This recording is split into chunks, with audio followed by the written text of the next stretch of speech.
समयमा हर्का साम्बाङलाई कसरी चिन्नुहुन्छ? कुन नेताको रूपमा चिन्नुहुन्छ तपाईँ?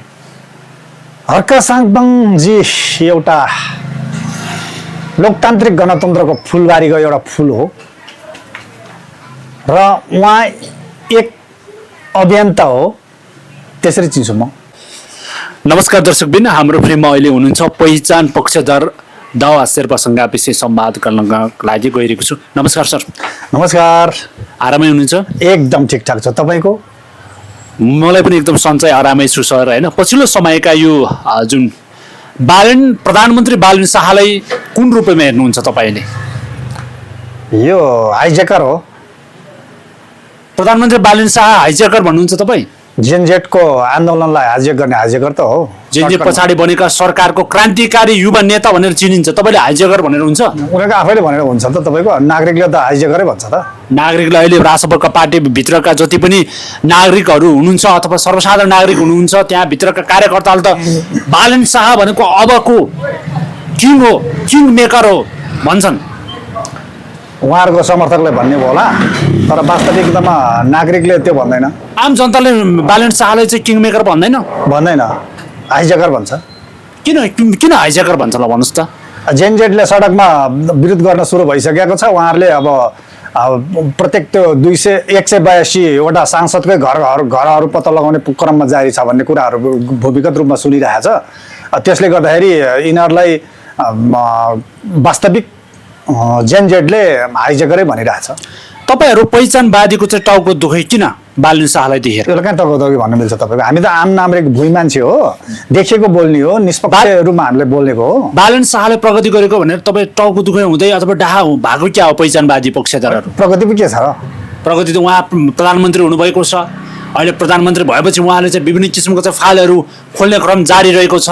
उहाँले हरेक कुरामा चाहिँ हरेक सेक्टरमा अगाडि बढ्दै हुनुहुन्छ। पर्यटन सम्बन्धी अहिले चाहिँ उहाँले स्टाटस मार्फत अब पर्यटनहरू नेपालमा चाहिँ दोस्रो स्विजरल्यान्ड भनेको नेपालै हो भनेर घोषित गरिसकेको छ मौखले।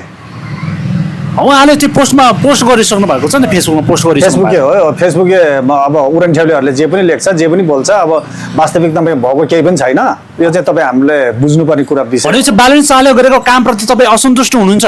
होइन, सन्तुष्ट हुने चाहिँ के म भन्छु के तपाईँको भएको चाहिँ के छ र? खै उहाँले फाइल खोल्दै हुनुहुन्छ नि सर, यो सम्बन्धी फाइलहरू खोल्दै हुनुहुन्छ नि त। खोल्छ, राख्छ, प्रलोभन देखाउँछ, आश्वासन देखाउँछ, यो क्रम जारी छ। बालन शाहले के फाइल खोल्दैन भन्ने कुरा लाग्छ त यहाँलाई? तपाईँले पछि गतिविधिको बारेमा बुझ्न सक्नुहुन्छ। यसको बारेमा केही हुनेवाला केही पनि छैन। विगतको पुरानो यो दलगत नीतिको तन्त्रको नयाँ नीति मात्रै हो यो। तपाईँले अहिले बालन शाहले यसो भनिरहेको छ, तपाईँले चाहिँ पुरै गाली खाला नि सर? ठिक छ, धन्यवाद। अब म निष्पक्ष र स्वच्छ विचारले बोल्दाखेरि गाली खानुपर्छ भने उहाँहरूको नजरमा भर पर्ने कुरा हो। तपाईँ गाली खान पनि तयार हुनुहुन्छ? अनि ठिक छ, अब कुन तरिकाले दिनुहुन्छ गाली खान तयार छु, किनभने यथार्थ र निष्पक्षतामा जाँदाखेरि यहाँ गाली खाने त के तपाईँको अनेक लान्छना बेहोर्नु पर्ने परिस्थिति पनि हुनसक्छ। तपाईँ खाली भन्दै हुनुहुन्छ, तपाईँहरू चाहिँ पहिचानवादी भन्नुहुन्छ। आम सर्वसाधारण नागरिकले पहिचान भनेको के हो भनेर बुझेको छैन। पहिचान भनेको के हो खास भन्नुहोस् त? पहिचान एउटा तपाईँले एकदम यथार्थपूर्वक र अहिलेको समसामयिक विषयमा पहिचानको गहिराइमा बुझ्न चाहने नागरिकहरू धेरै छ। पहिचान भनेको हाम्रो सभ्यता, भाषा, लिपिलाई संस्थागत गर्ने एउटा मार्ग हो। कतिपयले भनेको छ पहिचान भनेको एउटा कमाइ खाने भाँडो हो, त्यो एउटा मुद्दा बोकेर चाहिँ कमाइ खाने भाँडोको रूपमा प्रयोग गरेको छ, कमाइ खाने भाँडो नै हो भनेर भन्नुभएको छ। तपाईँ भनेको त्यो पहिचान भनेको एकदम इतिहास हो भन्नुहुन्छ तपाईँ? विगतको दलगत न्यारोटीले गर्दाखेरि उहाँहरूकै नजरले देख्ने मात्र हो, तर हामी त वास्तविक थाक थलो र भूमिको पहिचान सहितको हाम्रो माग हो। त्यो विषयमा हाम्रो निरन्तर अभियान जारी छ। तपाईँहरू पहिचान भन्दै हुनुहुन्छ, उता लिम्बुवान खम्बुवान भनेर भन्नुभएको छ। विभिन्न किसिमको गर्नुभएको छ। मुकुलुङको बारेमा तपाईँ चाहिँ यो विभिन्न किसिमको झगडा भएको छ, त्यहाँ 2-3 जना मान्छे पनि शहीद भए। त्यो उठाएर त्यो मुद्दा अनावश्यक मुद्दाहरू उठाएर चाहिँ तपाईँले समाजतिर भड्काउतिर जाँदै हुनुहुन्छ भन्ने कुरो गरेको छ पछिल्लो समयमा। पहिचान पक्षधर भनेको चाहिँ समाज भडुवा हो भन्छन् तपाईँहरूलाई। ठिक छ, राम्रो कुरा हो। उहाँहरूले देख्ने नजरमा त्यो हो, तर यथार्थमा वास्तविक मुद्दाको बारेमा चाहिँ हामीले वास्तविक कुरा राख्दाखेरि उहाँहरूलाई असन्तुष्टि भयो हुनसक्छ, किनभने उहाँहरूले चाहेको जस्तो वातावरण इन्भाइरोमेन्टमा हामी छैन। र हामीले फरक ढङ्ग प्रस्तुत हुँदाखेरि उहाँहरूले हामीलाई नकारात्मक देख्ने नै सही हो।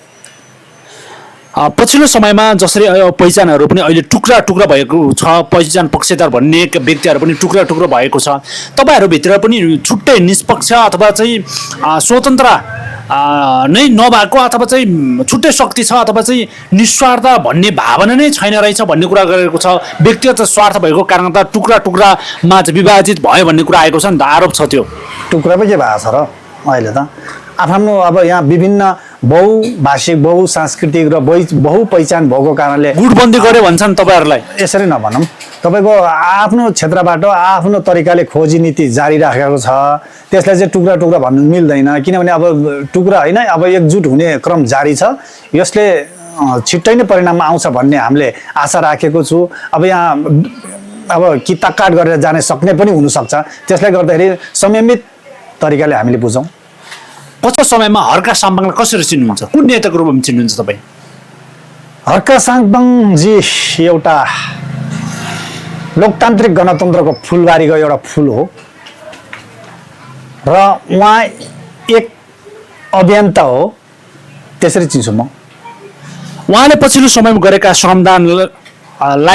श्रमदानहरू तपाईँलाई के लाग्छ, कस्तो लाग्छ? ठिक लाग्छ, उहाँ एउटा ट्र्याक हो, तर सर्वे भन्नु चाहिँ मिल्दैन। त्यो श्रमदान भनेको सर्वेसर्व होइन, सबै कुरा होइन। त्यहाँ श्रमदानबाट नै आर्थिक उपार्जन गर्न सकिन्छ, श्रमदानबाट नै भवनहरू निर्माण गर्न सकिन्छ, श्रमदानबाट नै हरेक किसिमको कल कारखाना खोल्न सकिन्छ। तपाईँ नै भन्नुहोस् न, के श्रम मात्रै आवश्यक हो र हाम्रो? के यो भनौँ न, कुनै सार्वजनिक स्थल निर्माण व्यवस्था मात्रै हाम्रो आवश्यकता हो र? त्यो त होइन नि। आवश्यकता त धेरै जटिल विषयहरू त गम्भीर विषयहरू छ त यहाँ। के छ त तपाईँको विषयमा भन्नुहोस् न, के छ, के हुनु पर्थ्यो? श्रमदान बाहेक यो देश विकास गर्नको लागि के हुनु पर्थ्यो तपाईँको नजरमा? हर्का साम्बाङजी जस्ता 100 जना जन्मिनुपर्छ। उहाँले एउटा श्रमको बारेमा उहाँले व्याख्या गर्छ र श्रम मात्रै आवश्यकता होइन, यहाँ विभिन्न समस्याहरूको जटिल अवस्थाहरू धेरै झेलिएको छ। यो विषयमा आफ्नो क्षेत्रबाट आफ्नो समुदायहरूले उठाइरहेको छ, त्यो सबैलाई सम्बोधन हुनु जरुरी छ। उहाँले भनिसक्नु भएको छ श्रमदान पनि भयो र अर्को प्रविधि संस्कृति र तपाईँको चाहिँ प्रकृति भनेर भन्नुभएको छ, त्यही आएन र प्रविधिहरू सबै कुरा आएन। त्यो मात्रै यथार्थ विषय भनेर चाहिँ हामीले त्यतातिर मात्रै ध्यान दिनु भएन।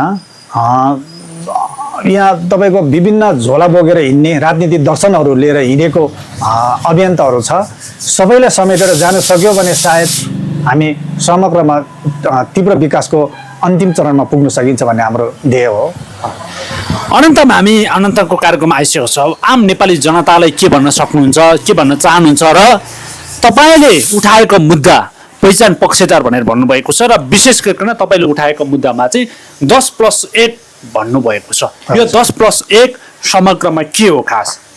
धन्यवाद दिनुहोस्। म तपाईँ सम्पूर्ण शुभचिन्तक नागरिक समूह, समुदाय, वर्ग, जातिमा के सुझाव दिन चाहे भने अहिले सबैभन्दा जटिल र विगतको 10 वर्ष जनयुद्धले पनि समेट्न नसकेको र हामीले चाहेको जस्तो इन्भाइरोमेन्ट संरचना तयार नभएको र 7 प्रदेशमा सीमित वितरणमुखी विकास परियोजनालाई निरन्तरता दिएको कारण र यो कर्मचारी तन्त्रलाई संरक्षण र प्रवर्धन गर्ने तर्फ निरन्तरता पुरानो शैली 77 जिल्ला विस्तार अभियानलाई निरन्तरता गएको कारण हामीले यस्तो फजुल खर्च राष्ट्रको ढुकुटीलाई झाडु टार्ने पाराले विकास परियोजनामा अगाडि सारिरहेको र पुरानोले ढङ्ग पुगेन भन्दैमा नयाँलाई अर्को ढङ्ग अप्नाउने पाराले यसैलाई निरन्तरता दिएकोलाई हामी असन्तुष्टि छौँ र